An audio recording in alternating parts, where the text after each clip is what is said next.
Thank you, Mr. Chairman. And also, Secretary Mattis had to have this waiver as well. Mr. Hegseth, this hearing is about whether you are qualified to be Secretary of Defense, and one of the qualifications, to answer my colleague's question, is to actually win the votes of every member of this committee and to be confirmed by the United States Senate. And you need to convince us that you're worthy of that vote, because the people of the state of Illinois voted for me to be their senator so that I could cast that vote when it comes to picking who is going to be the next Secretary of Defense. This hearing now seems to be a hearing about whether or not women are qualified to serve in combat, and not about whether or not you are qualified to be Secretary of Defense. And let me just say that the American people need a SecDef who's ready to lead on day one. You are not that person. Our adversaries watch closely during times of transition, and any sense that the Department of Defense that keeps us safe is being steered by someone who's wholly unprepared for the job puts America at risk, and I am not willing to do that. With that in mind, Mr. Hegseth, I want you to try to explain to the American people, this committee, who have to vote for you, and to our troops who are deployed around the world, why you are qualified to lead the Department of Defense. We already know that you've only led as large as a 200-person organization. We already know that you so badly mangled a budget that after you left, they had to bring in a forensic accountant to figure out what went wrong, and that the largest budget you ever managed was about $18 billion. You know, that is about 51,560 times lower than the Department of Defense budget of $825 billion. $16 million is 51,568 times smaller than the defense budget. Please describe to me, Mr. Hegseth, you talk about DOD passing an audit. Please describe to me a time or an organization when that you led underwent an audit, because you say you're going to hire smarter people than you to run this audit. I'm not asking you to be an accountant. I want you to be able to tell me what kind of guidance will be given to those employees, what will happen if, whether or not you pass that audit. Have you led an audit of any organization, yes or no? I don't want a long answer, yes or no. Have you led an audit of any organization of which you were in charge? Senator, in both of the organizations I ran, we were always completely fiscally responsible. Yes or no, did you lead an audit? And the way my leadership has been stated, yes or no? Been completely what are you afraid of? You mischaracterized. can't answer this question. Yes or no, did you lead an audit? Do you not know this answer? Senator, every part of my leadership of these organizations has been misrepresented. I will take that as a no. What were the findings? So there were no findings because you've never led an audit. What guidance did you give the auditors? None, because you've never led an audit. Nobody expects you to be an accountant, Mr. Hegseth. What we expect is for you to understand the complexity of this Pentagon budget process that is absolutely necessary to outfit our warfighters. Look, the Secretary of Defense is required to make quick decisions every single day that, well, with high-level information that's being provided for them. A Secretary of Defense has to have breadth and depth of knowledge. Right now, I am concerned that you have neither. Mr. Hegseth, what is the highest level of international negotiations that you have engaged in, that you have led in? Because the Secretary of Defense does lead international security negotiations. There are three main ones that the Secretary of Defense leads and signs. Can you name at least one of them? Could you repeat the question, Senator? Sure. What is the highest level of international security agreement that you have led? And can you name some that the Secretary of Defense would lead? There's three main ones. Do you know? I have not been involved in international security arrangements because I have not been in government other than serving in the military. So my job has been to no. The answer is no. Can you name one of the three main ones that the Secretary of Defense signs? You're talking about defense arrangements. I mean, NATO might be one that you're referring to. Status of Forces Agreement would be one of them. Status of Forces Agreement. I've been a part of teaching about Status of Forces Agreements. But you don't remember to mention it? You're not qualified, Mr. Hegseth. You're not qualified. You talk about repairing our defense industrial complex. You're not qualified to that. You could do acquisition and cross-servicing agreements, which essentially are security agreements. You can't even mention that. You've done none of those. You talked about the Indo-Pacific a little bit, and I'm glad that you mentioned it. Can you name the importance of at least one of the nations in the ASEAN, and what type of agreement we have with at least one of those nations? And how many nations are in ASEAN, by the way? I couldn't tell you the exact amount of nations in that, but I know we have allies in South Korea and Japan and in AUKUS with Australia, trying to work on submarines with them. Mr. Hegseth, none of those countries are in ASEAN. Across. None of those three countries that you've mentioned are in ASEAN. I suggest you do a little homework before you prepare for these types of negotiations. Listen, Mr. Hegseth, we ask our troops to go into harm's way all the time. We ask them to go into harm's way. And this behind me is a copy of the Soldier's Creed, a copy that usually hangs over my desk here in the Senate, and you should be familiar with it. It's the same copy that hung over my desk at Walter Reed every single day that I woke up and fought my way back because I wanted to go back and serve next to my buddies who'd saved my life. This same copy, these words are repeated over and over and over again. And let me read out two things to you, two sentences. I will always place the mission first, and I am disciplined, physically and mentally tough, trained and proficient in my warrior task. Mr. Hegseth, our troops follow these words every single day, and they man up and they pack their rucksacks and they go to war. And they deserve a leader who can lead them, not a leader who wants to lower the standards for himself or raising the standards for other people. And by the way, our troops already meet the standards. We ask troops to man that ship, fight that fire, fly that helicopter until their very last breath. And they do that every single day. They cannot be led by someone who's not competent to do the job. How can we ask these warriors to train and perform the absolute highest standards when you are asking us to lower the standards to make you the Secretary of Defense simply because you are buddies with our president-elect? And by the way, he has filed for bankruptcy 6 times. I'm not quite sure he's the kind of CEO you want to refer to as a successful businessman. Let me make it clear.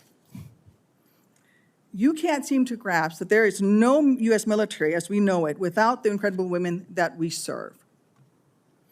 Women who've earned their place in their units. You have not earned your place as Secretary of Defense. You say you care about keeping our armed forces strong and that you like that our armed forces are meritocracy, then let's not lower the standards for you. You, sir, are a no-go at this station. Thank you, Senator Duckworth. I would like to submit for the record a letter submitted by Mr. Brian Marriott that says anyone who would claim that Pete mismanaged funds at Vets for Freedom is ignorant of the facts. Without objection, it will be admitted to the record. Senator Budd. Thank you, Chairman Wicker, and congrats on your chairmanship of this committee. I want to thank you for your leadership and your handling of this today. I think you're doing a great job. So I want to also submit for the record a letter submitted by Mr. Daniel Catlin, the former operations manager at Vets for Freedom. Mr. Catlin's letter states that Mr. Hegseth and Mr. Catlin conducted weekly meetings to meticulously review every dollar that the organization spent. Pete's hands-on approach and dedication to financial responsibility ensured that Vets for Freedom operated within its budget. Mr. Catlin's letters also states that Pete treated his staff with the utmost respect, regardless of race or gender. So I ask unanimous consent to enter this into the record, Mr. Chairman. Without objection, so ordered. Thank you. Mr. Hegseth, congratulations on your nomination. Thanks for appearing before the committee today. I enjoyed meeting you in my office before Christmas, and I've enjoyed our friendship before that. You know, you stated in your advanced policy questions that the American people need to be informed, engaged, and inspired to join our military. I wholeheartedly agree with that. We also have a problem, though, with obesity and falling academic standards. It's very concerning. We've talked about that before. So if confirmed, how would you approach increasing the number of Americans eligible to serve in the military, but without lowering standards? Well, Senator, I think there are already, to the credit of, I believe, the Army and other services have now caught up to that, which have piloted programs that have had some success, that have allowed young Americans who want to serve in the military but can't necessarily pass the ASVAB or pass the APFT to get into basic training, an opportunity to get caught up, a preparatory class. Sure. Unfortunately, yes, we do have a problem of obesity in our country, not necessarily something that if I'm confirmed, Secretary of Defense is able to address. But I do think leading from the front matters. I do think having a Secretary of Defense that will go out and do PT with the troops matters, that has been out there and done that before. And hopefully that's a motivating factor for young people. But the reality of obesity and criminal backgrounds and medical problems have long been an issue of recruitment in America, unfortunately. What changed is the perception of military service, because of the condition of the services, and frankly, because of, in some ways, the way our schools don't teach young people to love the country anymore. And if you don't love the country, why do you want to serve that country? That's a deeper problem. But all of those things need to be addressed to revive recruiting, and obesity is certainly a part of it. Thank you for that. So I've had multiple conversations, young folks back in North Carolina, young men, young women, and we get to meet a lot of them. But, you know, I hear from some of these folks who I encourage to join the military. They say that they're concerned that it's become politicized. And if confirmed, would you commit to working with my office to address the military recruiting crisis and ensuring the military is focused on warfighting? Senator, absolutely. Number one, from day one, with a mandate from the Commander-in-Chief, who received that mandate when Americans spoke out loudly and said, we want peace through strength, we want America first foreign policy, and we don't want political ideology driving decisions inside our Defense Department. That was clear. It's an infection that the American people are acutely aware of, which the men and women in this room have lived firsthand. I've lived it firsthand. And that's why it will be a priority. And I truly believe, and I'm humbled by this, the response we've already seen from young men and women who've decided to join the military when they had said, I wasn't going to. But seeing a Commander-in-Chief, Donald Trump, reassured them. Seeing the possibility, if confirmed, of a Secretary of Defense that would have their back reassured them. And so in the first couple of months after President Trump's election, we have already seen, the numbers are there, a recruiting surge in all the services that I would welcome the opportunity to continue. And it's humbling to think that families across this country would have confidence in us to deliver for their young men and women. There's no more important task. Thank you for that. So shifting gears a bit, I want to hear some of your thoughts on the growing fighter aircraft capacity gap with China and what this means for a potential fight in the Indo-Pacific. So if confirmed, what policy recommendations will you make to the President on procurement and maintenance of fourth and fifth generation fighters while we continue to research and develop sixth generation and collaborative combat aircraft? Senator, that's a very important conversation, one that I've been looking at a great deal.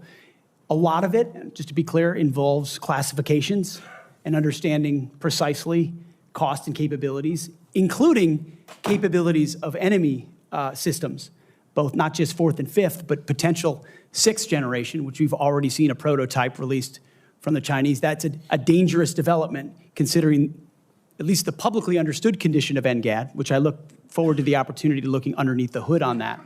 But ensuring fourth and fifth are capable and upgraded as necessary will be a part of our contingency. But when you look at what's happening in the Indo-Pacific, say operability, range is going to matter because it's such a large battle space.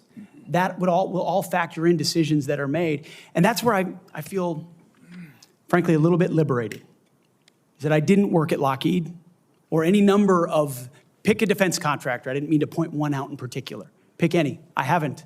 I don't have a special interest in any particular system or any particular company or any particular narrative. I want to know what works. I want to know what defeats our enemies, what keeps us safe, what deters them, what keeps our enemies up at night. Whatever that is, I want more of it, and I want to invest in it. And I know that's the view that President Trump has as well.